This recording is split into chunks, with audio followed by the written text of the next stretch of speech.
sort of catching up with some American sports. Think of NFL with all the set plays that they have. Yeah, I don't think there's too many secrets now in the game, and I think there's very intelligent people. You look at Mikel Arteta with his set-piece coach, now one of the most famous coaches around, and he's only a set-piece coach because of how important they are to the game. You see the guy at Aston Villa has had big success, so a huge part of the game, and this seems to be something that's been added to it again. Can I come in this? Because it's interesting. I just want to point out very quickly, Brentford theme tonight, they were the first team in this country to introduce a set-piece coach. And probably the first to do this as well. Well, you think the success that he had through the manager now, Keith Andrews, in terms of long throws, we highlighted that before the game. But I'm at a situation with long throws where I understood teams in the bottom half of the table, or maybe fighting relegation, doing long throws because they never had the quality to get the entries into the box. Because obviously you need to get the ball in the box, give yourself a chance to score goals. And I used to actually want to see the long throws from those teams against the top teams and see how a Liverpool would cope with it, or a Manchester City who've maybe got ball-playing centre-backs, but can they go and head the ball? And I used to like that dynamic in the game. I am frustrated with the fact that I feel every team this season has taken a long throw at some stage. Look at that leap, Jamie. Yeah, you see the change, you see the numbers here, and it's off the scale.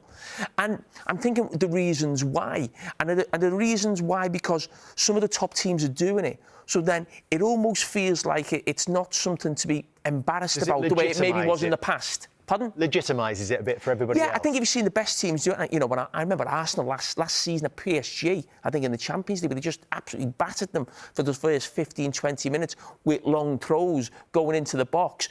But I just think when you've got real quality, you can get the ball into the box, the time it's taken to take throw-ins, and I'm just like, That shows us that we're not completely alone. The Bundesliga are also going, it seems, down this road. Yeah, and I think the point you made about other sports, David, I think football has caught up. Data is playing a huge part in football now.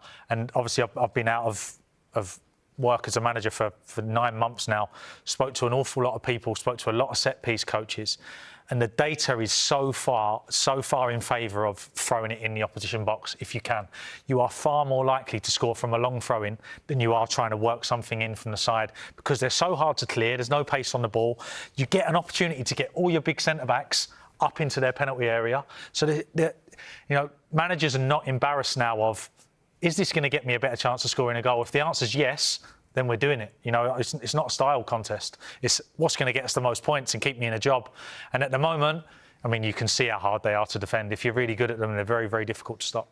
And the natural consequence is it takes time out of the game. This is your frustration that you're talking about, Jamie. I think we can show this now. The time that it takes to set up for throws. So at the top there, you've got the experts, Brentford, 25 seconds every time, on average, they have a throw. Spurs, it should be saying, under Thomas Frank as well, who was with Brentford, of course, last season. And Sunderland didn't take long throws, as far as I can remember, for 5-6 years.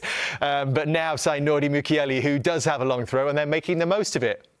What do you read into this then, Jamie? I mean, listen, if I'm Gary and you're going back into football and the data's telling you you've got more chance of scoring a goal and winning games doing it, you're going to do it, and I would do it as a manager, as a coach.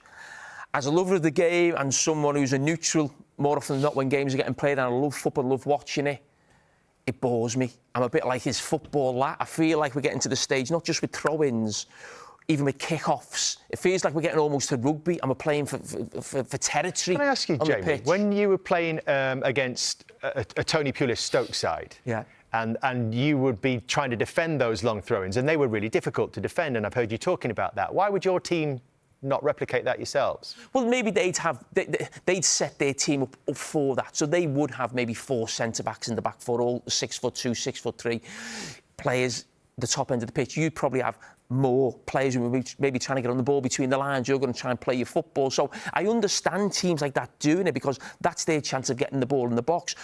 For me, not just because you're a top team. You said before about not being a snob, and I'm with you on that. But a throw-in for me is get the ball quick, right, let's get playing again. Just maybe what Wolves are doing. Yeah, and they're the bottom of the league. OK, fair enough. But there's just, I don't know. I just think the game was on a journey with Pep Guardiola, and I think it got so far And also with the teams coming up, trying to play football, losing on the edge of the own box. I think a lot of people in football think we've almost had enough of this, everyone trying to play pretty football. I was frustrated with every team almost trying to play the same type of football. And I think we've gone back, which is fine, but I almost feel like we've gone too far back in terms of, you know, set plays, long throw-ins, the kick-offs into the corner flag. I mean, Graham Taylor, God rest his soul, was absolutely slaughtered as an England manager 30 years ago for kicking for touch now. But PSG did it last season, and they were the best team in Europe, the best team in the world. So if PSG are doing it, that gives everybody a licence to do it, and they can't be criticised for it. But it just feels like such a throwback to where the game was in terms of direct football, balls in the box, almost Charles Hughes type of stuff. But